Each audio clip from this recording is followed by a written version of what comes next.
When people first learn AWS networking, they often hear the phrase public internet ingress and think it means the application servers themselves should be public. That is one of the fastest ways to design a weak production architecture. Public internet ingress does not mean public compute. It means traffic from users on the internet needs a controlled, reviewable, resilient way to enter AWS. That is a very different idea. The public-facing component is usually a managed entry point, such as CloudFront, an application load balancer, a network load balancer, or in some designs, API gateway. Behind that controlled front door, your application servers, containers, and databases should usually stay in private address space. That rule matters even more in bank-grade environments, where you do not want random internet traffic aiming directly at EC2 instances, EKS worker nodes, or data services. You want one entry policy, one protection layer, one routing layer, and one health-based decision point before traffic ever reaches the workload. So in this lesson, I want to show public ingress the way a senior delivery engineer sees it, not as one AWS service, as a full path: user, DNS, edge protection, load balancing, target health, and finally private application targets. If that path is designed well, the system becomes safer, easier to operate, and easier to scale. If that path is designed badly, the whole platform inherits unnecessary risk from the very first packet. We are going to keep this very practical. First, I will define the main building blocks of public internet ingress in AWS: Route 53, AWS WAF, AWS Shield, CloudFront, Application Load Balancer, Network Load Balancer, target groups, health checks, TLS certificates, through ACM, Internet Gateway, and public subnet placement. Then we will build a realistic customer-facing web application flow.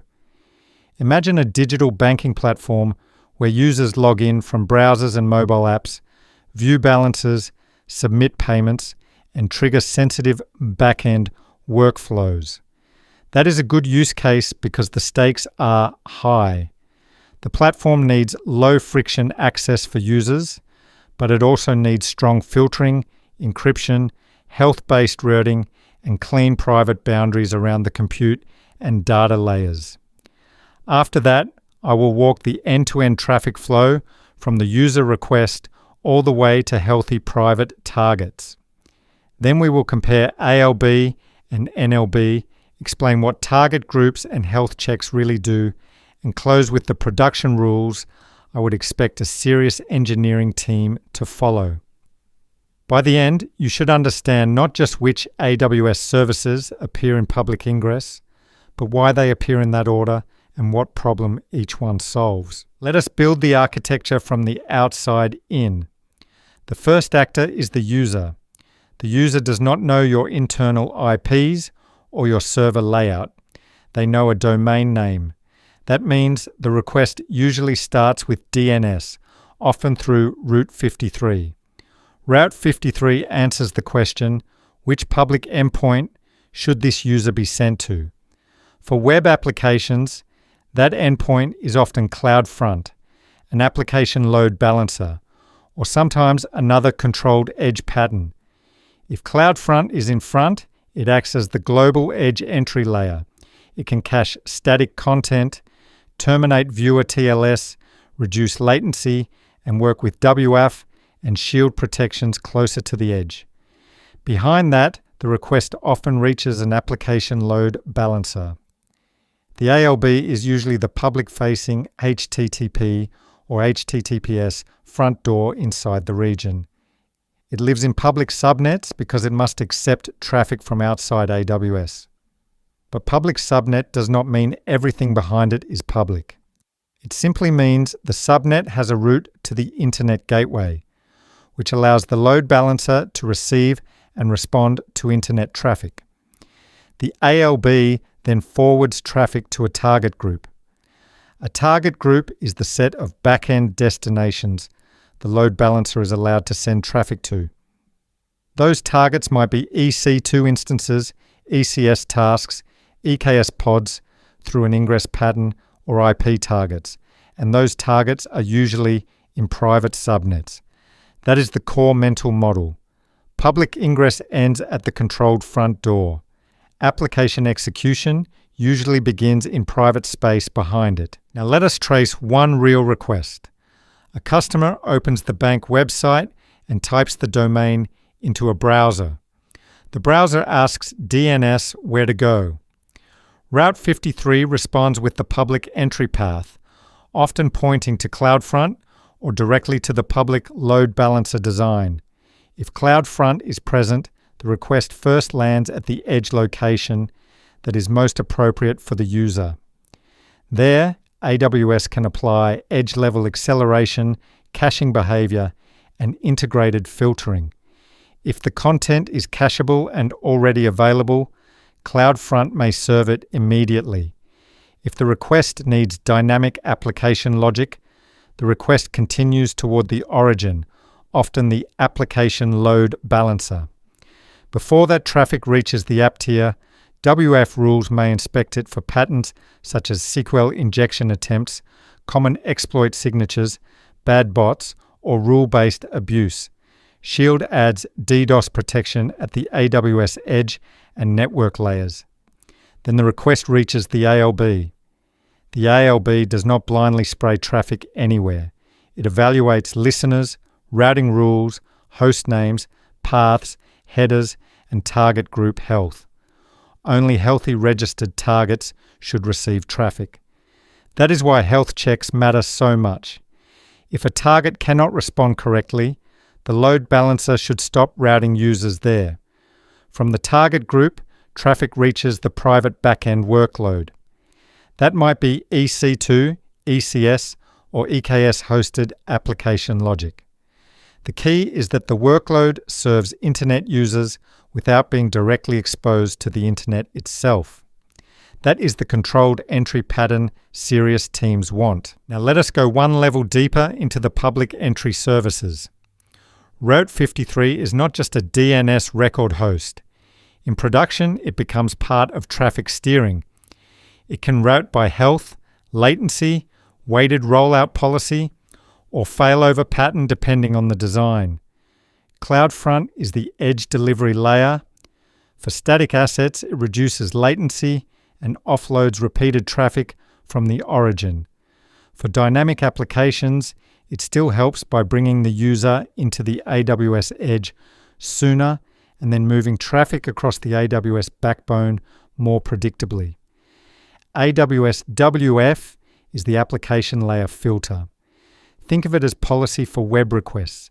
It is where you block known bad patterns, rate limit abuse, restrict unwanted inputs, or enforce rules before the application burns compute on the request.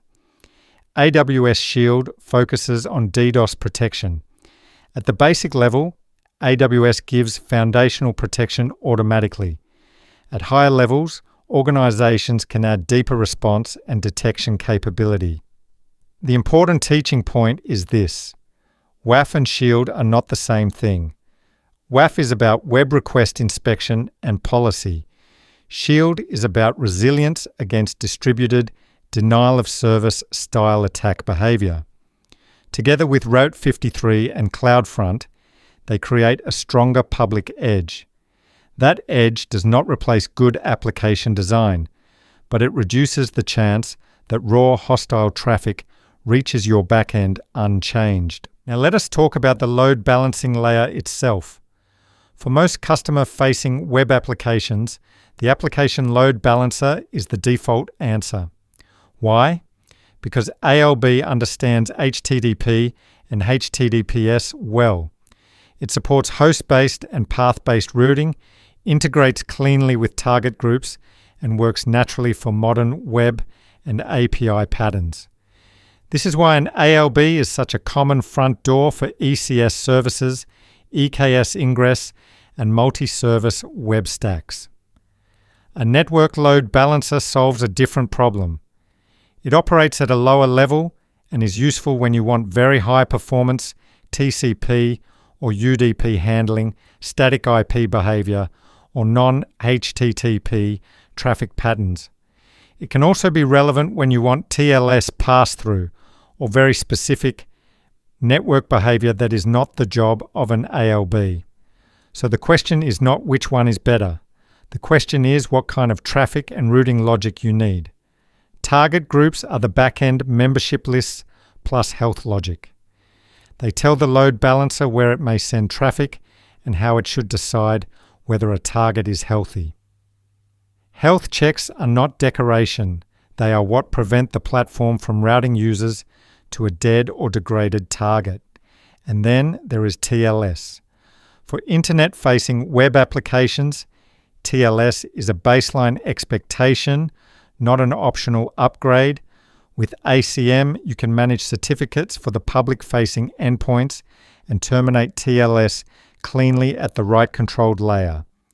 That gives users encrypted transport and lets the platform enforce identity and certificate hygiene at the entry point. Here is the rule set I would enforce in a serious environment. Never expose EC2 instances directly to the internet unless there is an exceptional reviewed reason. Never expose EKS worker nodes directly to the internet as a normal application pattern. Never expose databases directly to the internet. Expose only controlled entry points such as CloudFront, ALB, NLB, or API gateway depending on the workload. Place those controlled entry services in the public-facing network path.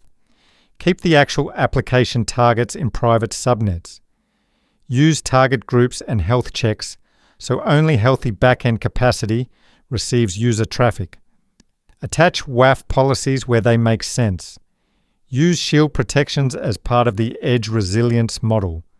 Use ACM managed TLS where possible so certificate handling remains consistent and reviewable.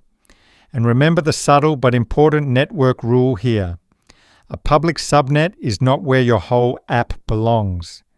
A public subnet is where a component that needs direct internet reachability belongs. In most web application designs, that is the load balancer or another managed entry layer, not the app server itself. Good Ingress design reduces blast radius. Bad Ingress design increases it before the application has even responded to the first request. So keep this mental model. Public Internet Ingress is the controlled path from the user into AWS. Route 53 answers where the request should go. CloudFront can act as the edge front door and acceleration layer. WAF and Shield protect that public edge in different ways. The ALB or NLB becomes the managed front door inside the region. Target groups and health checks decide which backend destinations are safe to receive traffic. TLS through ACM protects the public-facing connection. The Internet Gateway and public subnets make direct internet reachability possible for the entry layer, and the actual application targets usually remain in private subnets behind that controlled front door. If you remember one production rule from this lesson, remember this one. Never expose the workload just because the users are on the internet. Expose only the right entry point and keep everything behind it deliberate, private, and health-driven. If you want, the next lesson can go one level deeper into how public subnets, private subnets, route tables, and internet gateways support this ingress path at the VPC level.